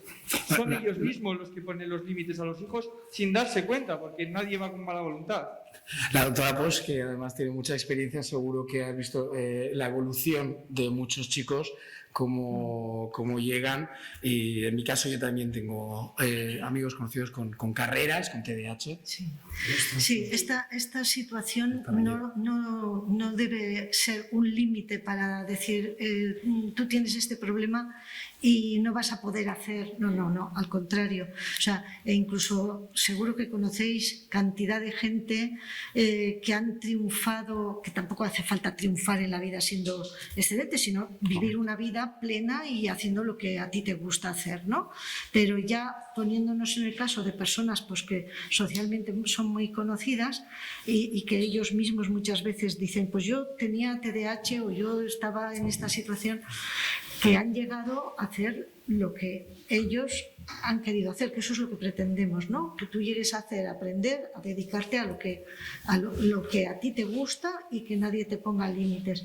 Yo creo que si todo esto se va ayudando desde muy pequeña infancia y más ahora pues que estamos conociendo cómo poder ir haciendo la ayuda, no vamos a poder decir esto está limitado para ti, tú tienes TDAH, no puedes hacer tal cosa porque no es así. O sea, y hay mucha gente adulta que está bueno, tu propio ejemplo, y yo pondría más ejemplos muy, muy cercanos, que han llegado a tener pues, un desarrollo personal pleno con su trabajo, con su familia, etcétera, ¿no?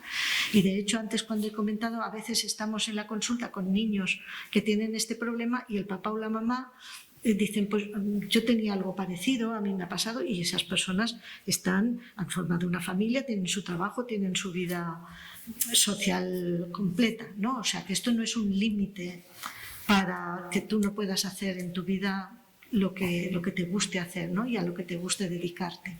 Además, ha dicho una palabra clave, yo creo que es el desarrollo personal, por encima de la orientación académica, que es muy importante, es un semáforo también que nos puede decir un desarrollo, no me gusta la palabra normal, normotípico, ¿verdad? Lo dejamos así, porque normal que es normal y que no es normal, ¿no? De hecho, la sociedad castiga al que no es normal, se sube o baja.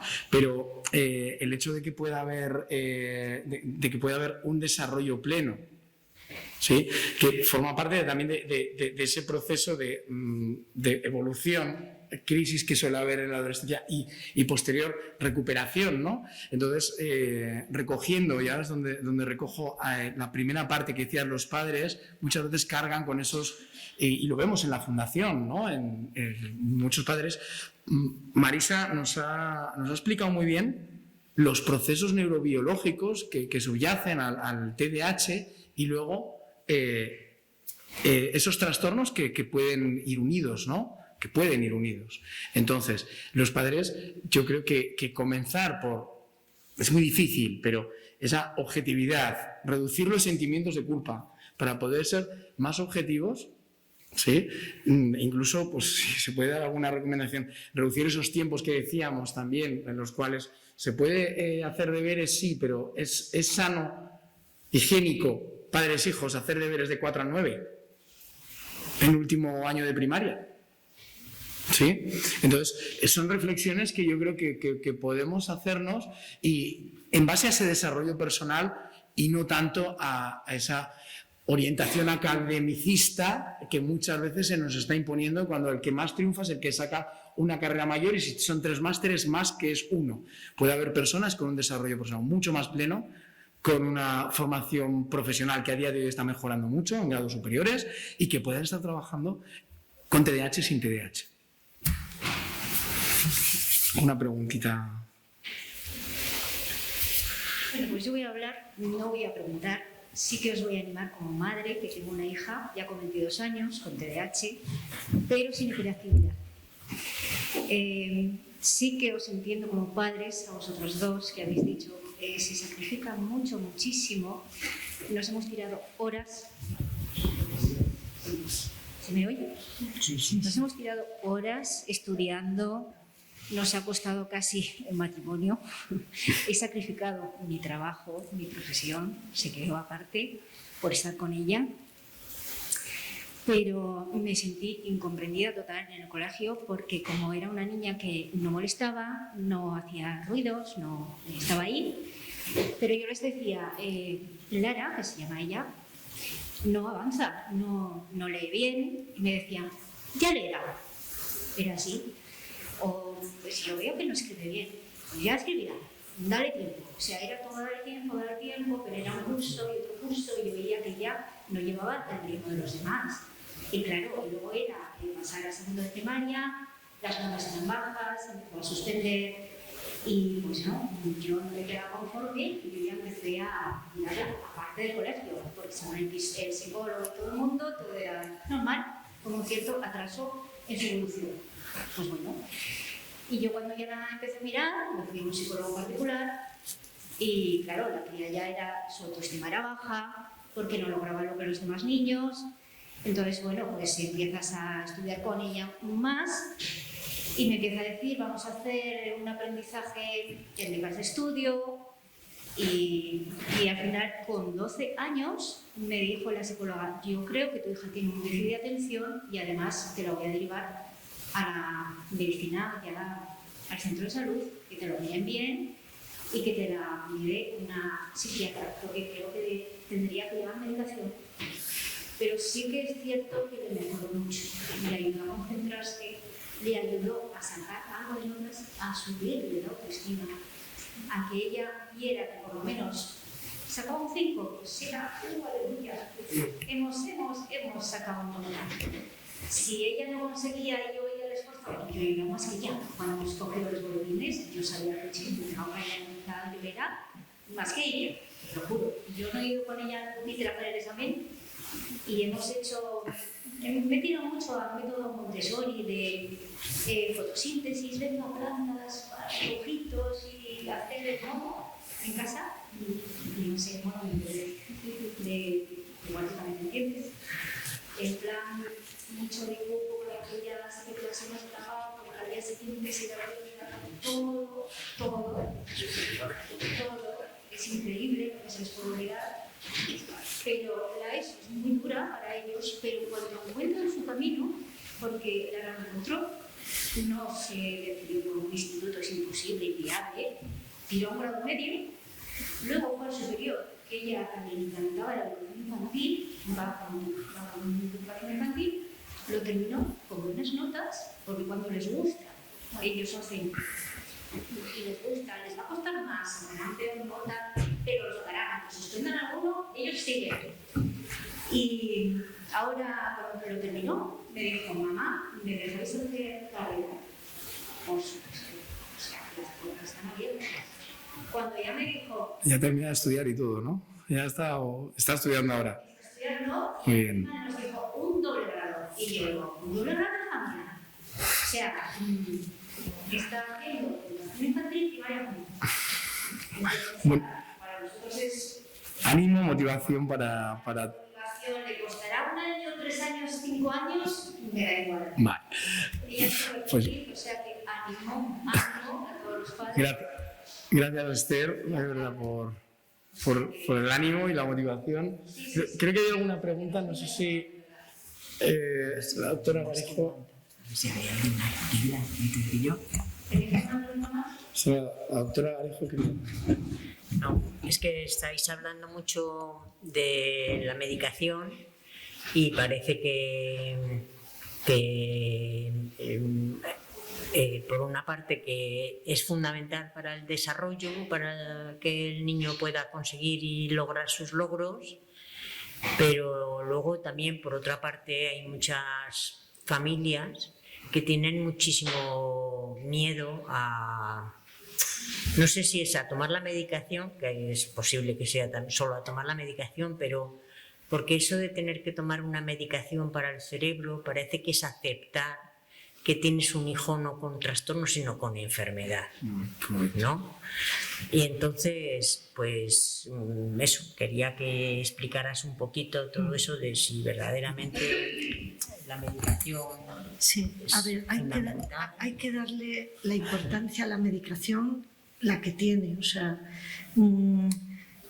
a ver, si busco un ejemplo. O sea, si por ejemplo yo voy a dedicarme a correr una carrera o a jugar a fútbol y me dais las posibilidades, tengo el balón, tengo unos buenos zapatos de deporte, tengo un campo donde jugar, tal, y estoy poniendo en marcha y las cosas van bien y tal, pero resulta que esos zapatos, oye, pues que a lo mejor si le pongo una plantilla de silicona y apoyo mejor el talón,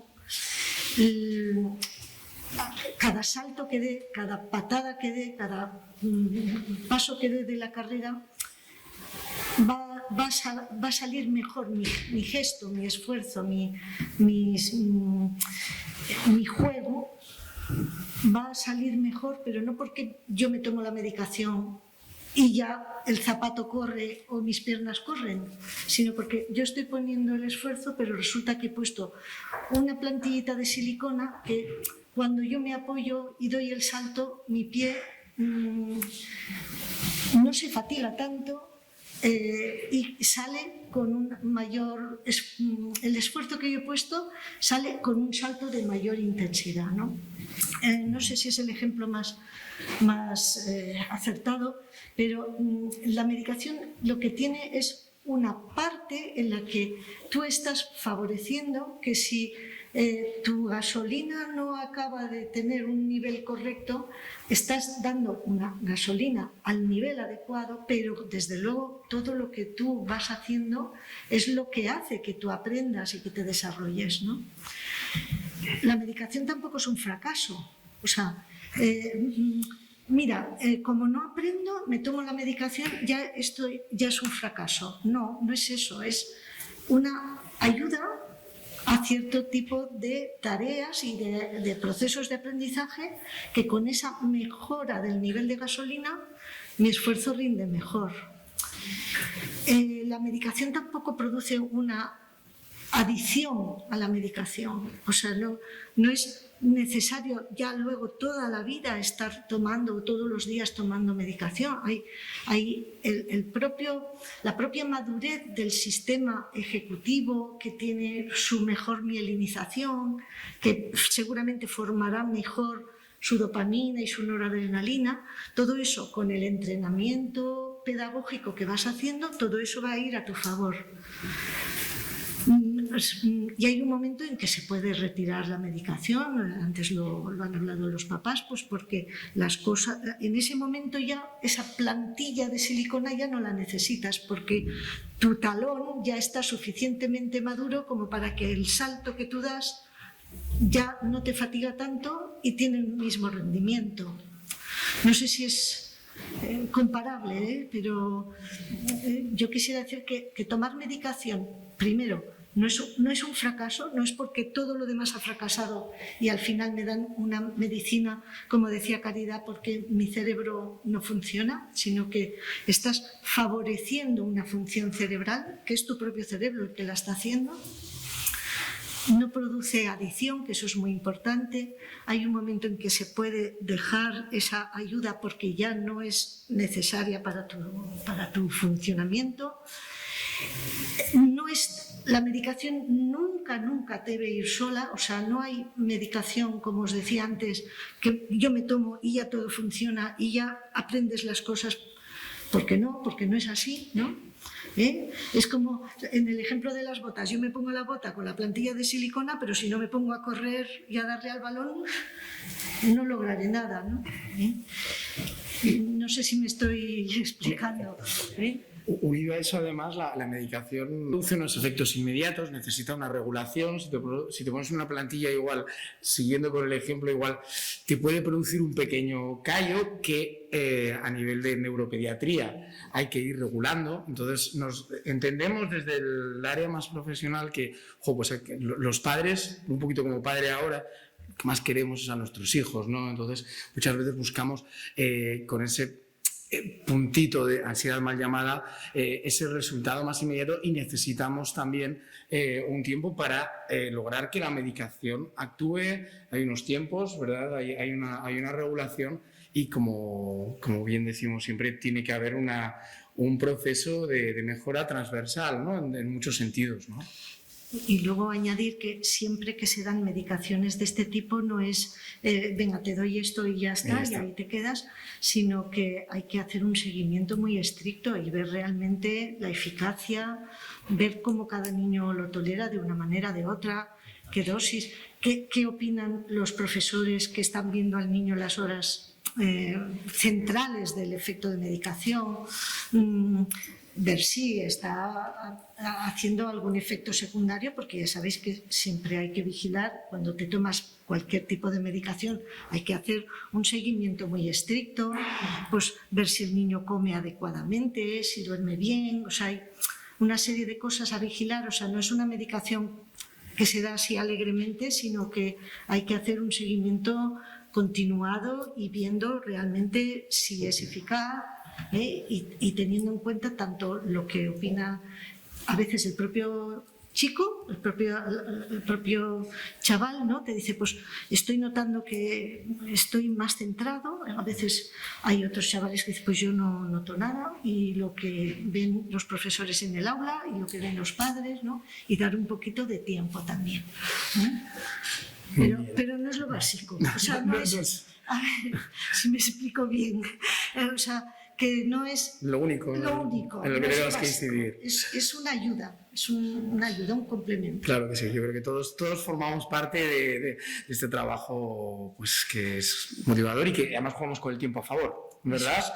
El tiempo Es una de las pasa. cosas que podemos sacar, ¿no? Que si tomamos los medios transversales, podemos, día que pasa, hay una maduración, un equilibrio madurativo, y por epigenética con las buenas actuaciones nos van bien. ¿Hay alguna pregunta más? Estamos justitos de tiempo. Si hay alguna muy, muy concreta, y si no, podemos dar por cerrada la charla de hoy. Sí, no, quería con ellos, con los padres que han hecho su demanda, o sea, a mí, a ver, uno de los problemas más importantes del instituto es que hay que estudiar muchísimas asignaturas cuando tú ya quieres hacer algo concreto o tienes una tendencia a hacer eso, y tienes que estudiar muchísimas asignaturas que es que a ti ni te va ni te viene. O sea, yo quería ser médico desde niña, desde los 7 años empecé a decir que quería ser médico, y a mí, ¿para qué me ha servido estudiar arte, historia? No sé, es que era muy difícil eso, ¿sabes? Entonces, cuando ellos, o sea, para que penséis en el futuro, ¿no? Pienso yo, cuando estos niños ya se dedican a lo que verdaderamente quieren, pegan un cambio que es extraordinario. Porque ya están en lo que ellos quieren, en lo que ellos verdaderamente tienen interés, en lo que a ellos les emociona y en lo que a ellos les parece importantísimo. Pero es que, o sea, si los que no tenemos TDAH nos cuesta esas asignaturas, que es que no ves el futuro de eso en mi vida, pues a ellos les debe de ser, o sea, unas montañas imposibles de salvar. Y entonces que penséis que esa es una fase que creo que desde el punto de vista profesional nosotros también vemos eso de que cuando llegan al instituto es mucho más difícil, primero porque tienen ya 7 profesores, es imposible hablar con los 7, no puedes llamar por teléfono a todo el instituto preguntando cómo va este niño y lo que hay que hacer. O sea, es un cambio tan extraordinario del colegio, que tienes un sitio donde dirigirte, un tutor y tal y cual, o el orientador, y eso, el orientador de los colegios también funciona bien, el del instituto anda perdido, nunca lo encuentras. O sea, que verdaderamente es muy difícil, tenéis toda la razón, vamos, yo os doy toda la razón en quejaros, pero que sepáis, pues eso, que la adolescencia y el instituto es una fase de la vida y se pasa, y luego ya empieza lo bueno. Bueno, pues muchísimas gracias, Caridad.